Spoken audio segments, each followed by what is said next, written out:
Hey guys, it's Jess and I'm coming back to you today with another prayer and gratitude journaling video. And this time we're going to be talking about Judas Iscariot, another one of the 12 disciples. So I'm pretty sure a lot of you are familiar with Judas because he is probably one of the most famous disciples. He's probably the most famous disciple because of his betrayal of Jesus. And he's the one that just kind of set that whole plan in motion of the Pharisees arresting Jesus and putting him on the cross to crucify him, and ultimately sparking Jesus's resurrection and all that stuff. So just a little bit about Judas. Judas was one of the smarter disciples. He was the treasurer of the group. He kept the money. And so, yeah, the disciples trusted him. He was a member, he was a very, very good member of that inner circle. So, it wasn't like everybody was giving him the side eye the whole time or anything like that. He was most certainly a part of the group. No one suspected him of doing what he did. So, just to give you a little bit of background, Jesus had a beef with these people called the Pharisees. The Pharisees were a group of religious people who they didn't really practice what they preached. So they would say, be spiritual and, love God and all that, and then their actions would not display their spirituality. And so Jesus did not like that about them. He called them hypocrites. He called them a lot of things. Hypocrites was the main thing that he called them. But yeah, those two groups, like the Pharisees and Jesus, they did not like each other at all. They did not like each other at all. So they had a beef. So what ended up happening was the Pharisees had devised a plot to arrest Jesus and crucify him. And the way that they got to him was through Judas. And so what ended up happening was they went to Judas, offered him 30 pieces of silver so that he would basically rat out who was Jesus so that they could arrest him. They didn't know, they couldn't decipher who Jesus was out of the group of people that were following him.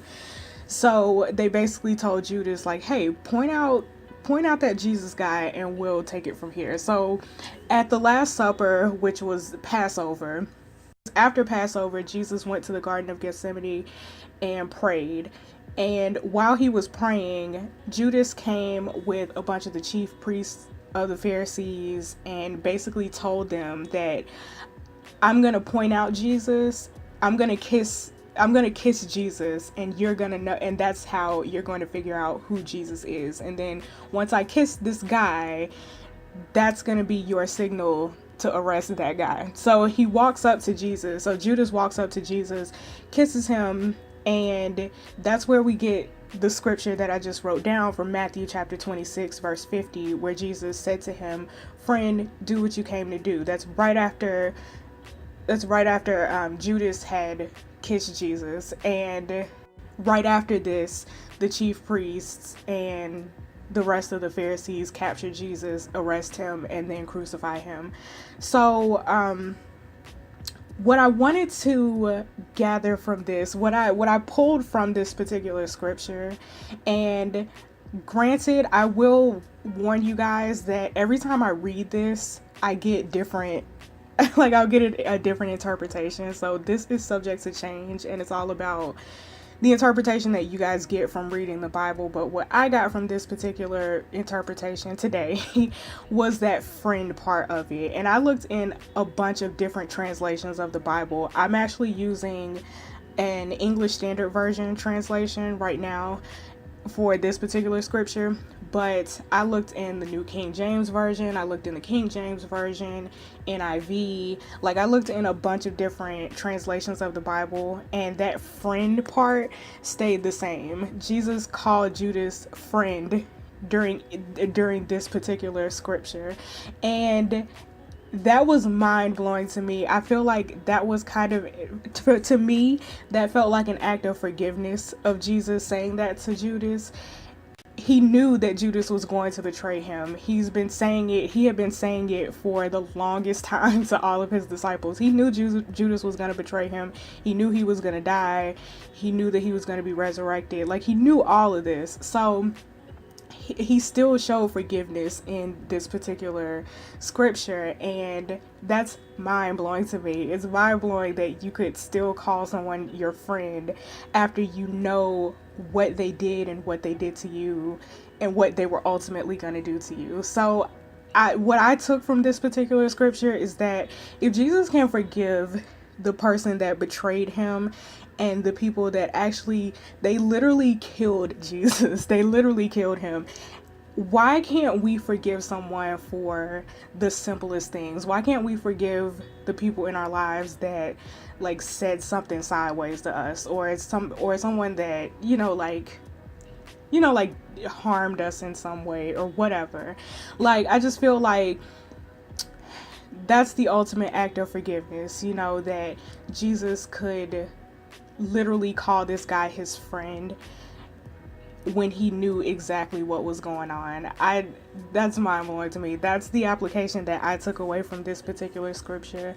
And yeah, guys, that's what I took away from this. I really wanted to share that message with you guys today, because forgiveness is one of those things that I know it's very difficult to forgive people, especially depending on the magnitude of which they hurt you. But I just feel like in this particular scripture, we see Jesus doing the ultimate, like, this is literally the ultimate act of forgiveness. And like I said, if Jesus can forgive Judas and forgive the Pharisees for literally stringing him up and killing him, then why can't we forgive people for whatever they've done to us? Because I guarantee you, it's whatever it is, it's not as significant as us dying, like Jesus did. So that's what I wanted to leave you guys with today. Just stay encouraged, and whatever I know there might be somebody that you're thinking about that hurt you in some way, but try and forgive them. Think about Jesus. Think about what Jesus went through, and if he can forgive, then we most certainly can forgive the people in our lives. Thank you so much for watching, you guys. I hope you enjoyed this video. Let me know what you guys think, and I will see you guys next time.